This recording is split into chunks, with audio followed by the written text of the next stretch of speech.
Welcome to Daily Overdose. In order to achieve greatness, you must first believe you can. What do you want? What do you like? You got to be able to add passion to it to activate that thing and make that dream a reality. The reason why you're not taking advantage of this opportunity is not because you don't believe in it, you don't believe in you. What would you like to do? What do you believe you've been destined to do? What talents, skills, giftings, and abilities do you possess to support your desire to do it? What are your motives for wanting to do it? Why do you want to become what you are looking to become? What steps are you taking to become and to live the life, to make the dream a reality? You can learn all the techniques in the world. If you don't believe in yourself, it won't happen for you.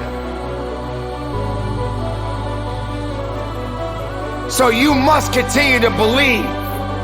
You must continue to understand that on this day, on this hour, this is your day and your time is now. Hold on tight and don't let go. Focus on what is necessary and disconnect yourself from the things that are not necessary.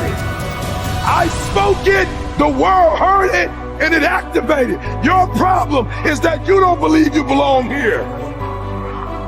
Your problem is that you don't think you should be sitting down here. You've got to sell yourself every day on your abilities, on what you're doing, on the goal that you want to reach. You've got to sell yourself every day, every day, every day. According to your level of belief, it will manifest itself in what you're doing. Whatever we have right now, whatever we're demonstrating in our lives, is a result of what we believe subconsciously that we deserve. And part of increasing that belief level is that you have got to convince yourself every day. Many of you have been selling yourself short all of your life. You have the opportunity to experience more environmental, physical, and mental abundance. Someone who is in a constant state of elevation. Their self-talk is, I know who I am, I know where I'm going, and I know where I came from. Working on yourself, talking to yourself, that's so very important. Overcoming the negative conversation, that inner dialogue that's going on all the time, even when you don't want it to be there. You can't stop yourself right now from thinking. You can't do it. It's going on. And so learning how to empower yourself, part of doing that is standing up to yourself. You've got to stand up inside yourself sometimes and say, shut up! When are you going to realize that you got to get to a point and focus on the better things that are going to get you to the next level and beyond in your life? Persistence, consistency, resilience, courage, establishing your priorities, mastering self-awareness, maintaining focus, believing that your help is coming, because if your dream only requires you, it's not big enough. Most people go through life never discovering what their talents are. Most people never develop their talents.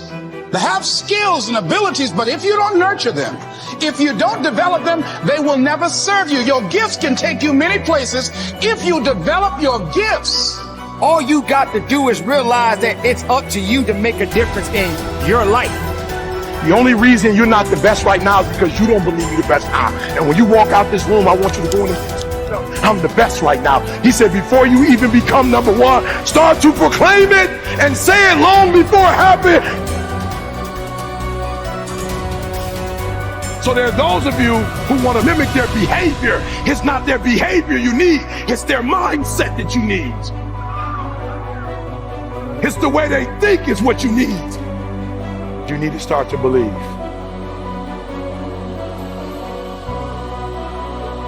You have something that you brought to the universe.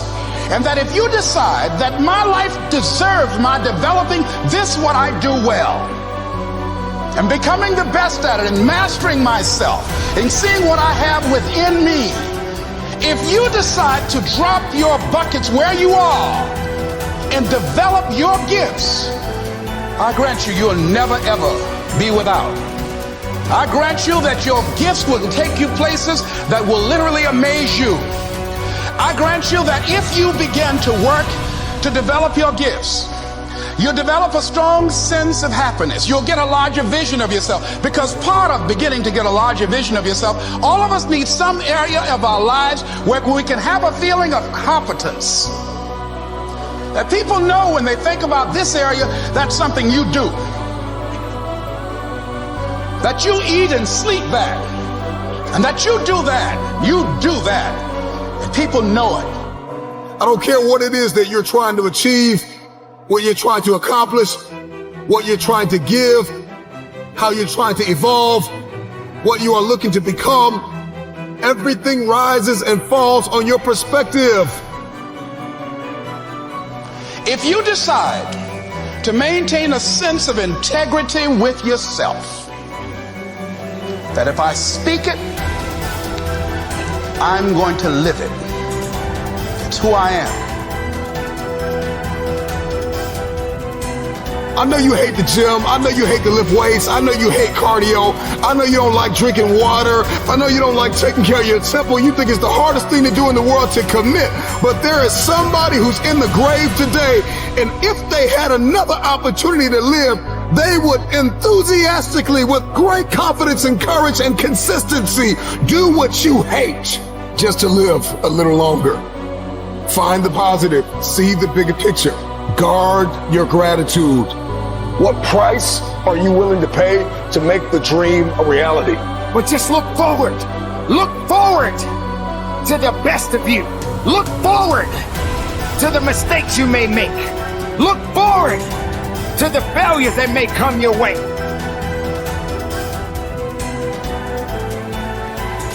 And don't give up on yourself. Don't throw the towel in so quickly. Many people give up on the 1-yard line. It's up to you to understand that you do matter and that you got some work to do.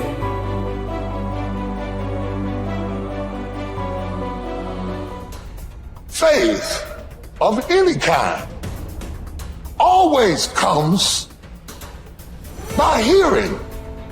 You didn't believe you were dumb till you heard you were dumb. You didn't believe you couldn't learn till you heard somebody say you couldn't learn. Your unbelief is a result of something you heard about yourself. And the more you heard it and rehearsed it and even argued about it and said you didn't believe it, every time you face a challenge, tell me the truth. Don't those voices come back up? Every time you hit a low place, don't those voices come back up again? And you will never completely be healed or whole until you change the voice inside of your own head. And nobody can do this but you. You've got to make some conscious effort to begin to work to develop you. Start listening to tapes on a daily basis to begin to recondition your mind, to retrain your thinking. Listen to things that can empower you, that can enable you to create a new reality for yourself, and a new life for yourself. You might appear to be strange around most people. Don't expect it to make sense to anybody why you've got to do this, why you have got to go. Why? I don't understand. You don't have to. I'm going for me. This is something I have got to do. How would an abundant person think? Write it down, dude, and fire and wire those thoughts in your brain and install the hardware. keep doing it with attention and intention, it becomes the new voice in your head. It becomes a software program. And before you reach for your cell phone and start scrolling through your social media, close your eyes and rehearse in your mind how that person would walk, how they would breathe, how they would smile, how they would greet people, how they would be on Zoom calls, how would they be in traffic, how would they be at dinner. And the act of closing your eyes and mentally rehearsing the act, if you're truly present, the brain does not know the difference between the real life experience and what you're imagining. In fact, just a little bit of time, you start to install the neurological hardware to look like you already did it.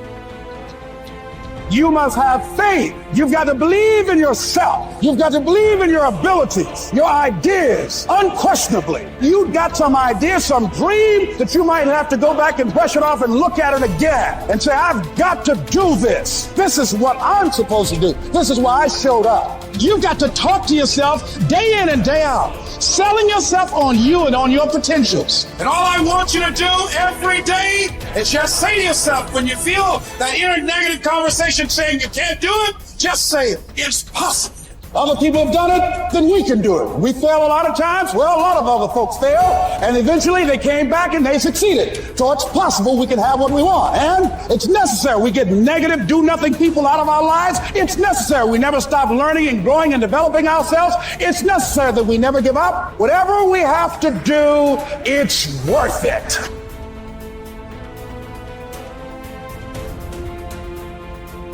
You have power over your mind, not outside events. Realize this and you will find strength. When you arise in the morning, think of what a privilege it is to be alive, to think, to enjoy, to love. The soul of a man harms itself, first and foremost, when it becomes, as far as it can, a separate growth, a sort of tumor on the universe. Because to resent anything that happens is to separate oneself in revolt from nature, which holds in collective embrace the particular natures of all other things. Yes, keep on degrading yourself, soul. But soon your chance at dignity will be gone.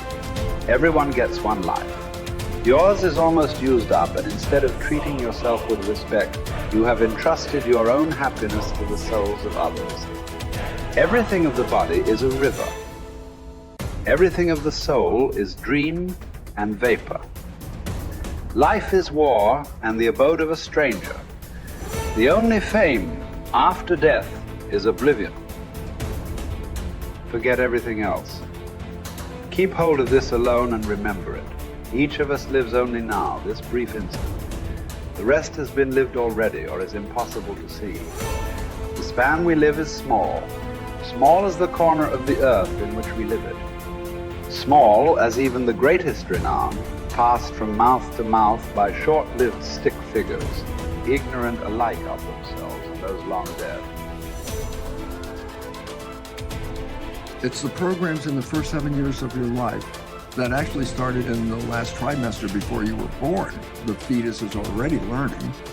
I go, these programs downloaded in the first 7 years control the character of your life. And I go, okay, what programs did you get? I go, well, wait a minute. What programs did you get before you were born? Your life is run by programs and you have no conscious awareness of these programs because your conscious mind wasn't working when the downloads were occurring. So all of a sudden I said, now we have a problem. I go, you've been programmed, you don't even know what the hell programs are. 95% of your life is coming from the programs. Your life is a printout of your programs. Look at your life right now and recognize the things that you like that come into your life. They didn't get there by accident. They came in there because you have a program to, have those things. The things that you wish or desire, but you have to work hard, sweat over it, put effort into it. Why are you working so hard? And the answer is, whatever program you downloaded doesn't support that. And you're trying to override the program with the conscious mind. And I go, well, here's the problem. The conscious mind only working 5%, the program 95%. That's one problem right there, mathematically. That's a problem. Let me give you another mathematical. The subconscious is 1 million times more powerfully computed than the conscious mind. So I say, now do the math. How effective is your conscious mind at overriding the subconscious? I say it works 5% of the time with a miniature computer. And I go, now that's your problem. I go, the only way you can override the program is not play the program. And that's when we said stay mindful. And then we then said, well, that's going to be difficult because we have to think. So there's only one way out. Reprogram the subconscious mind. If you would put wishes and desire programs into the subconscious mind, that means that that program will be operating 95% of the day. Meaning, whether your conscious mind is in control saying, these are my wishes and desires, or the conscious mind's thinking, then the subconscious mind comes in and says, these are my wishes and desires, then guess what? Then 100% of your life you're living wishes and desires. And therefore, all of a sudden, then the work has to come back to each of us as individuals. Each of us got programmed. Each of us is manifesting that program. We give up our power in many of the programs. A fine example is, you were sick as a kid, and just like your parents and any other family members, when you were sick, you went to the doctor.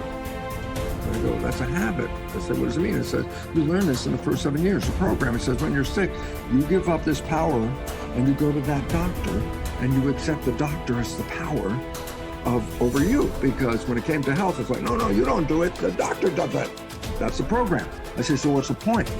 You have given up power over the control of your life and have given it to the truths, quote unquote, offered by the doctor. I go, significance. I go, the doctor misreads your diagnosis and then tells you, oh, I'm sorry, you only have 3 months left to live. And I go, significance. 95% of the day, the program says the doctor is the correct one, the truth. What do I know? The doctor knows. What do I know? So 95% of the day, then your belief system is going to do what? Take the words of the doctor and manifest them as truth. I go, what's that mean? Well, you're going to die in about 3 months. I go, from what? I go, hey, that was a misdiagnosis. You're still going to die because your belief system will manifest an illness that will terminate. Cancer, for example, is not due to any genes. There's no gene that causes cancer. The genes are correlated with cancer. Well, what causes cancer? I say disharmony and repressed anger is one of the big ones. I go, so then I say the genes didn't cause it? I say no. So I say, then what caused it? I say my consciousness. I say what? Repressed anger, I go, so what? I say, well, change consciousness, and guess what? You can go into remission. The cancer will go away as soon as you change the consciousness. And all of a sudden it's like, I thought I was a victim of the genes. I said, that's a program. And that is totally incorrect. Because as quantum physics says, consciousness is creating our life experiences. And as the new biology, which I'm familiar with, called epigenetics, is how consciousness controls the genetics. And all of a sudden I say, oh, well then biology and quantum physics now share the same story. Yeah, you're creating this. And then the idea is that if you look at the creation and you're not happy with it, don't go out and blame the creation because you never saw that you were participating in a way invisible to you that led to this expression. If you want to change it, you have to change you, and then the environment will change.